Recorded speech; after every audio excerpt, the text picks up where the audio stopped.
పరిశుద్ధ స్థల నిర్మాణం అనండి ఒకసారి. పరిశుద్ధ స్థలం అనేది కట్టబడవలసినది. పరిశుద్ధత అనేది కట్టబడవలసినది.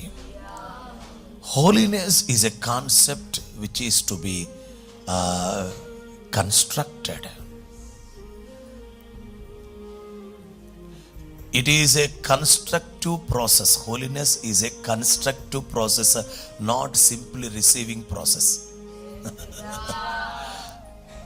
Not simply buying anything in a shop like chocolates, like 5 stars.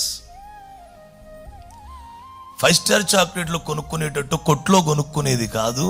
అది ఏదో రిసీవింగ్, ఏదో సింపుల్గా గిఫ్ట్ పొందినట్టుగా రిసీవ్ చేసుకునే ప్రాసెస్ కూడా కాదు. అది కన్స్ట్రక్టివ్ ప్రాసెస్, నిర్మాణాత్మకమైన ప్రక్రియ. పరిశుద్ధత నిర్మాణాత్మకమైన ప్రక్రియ. It's a process. Holiness is a construction.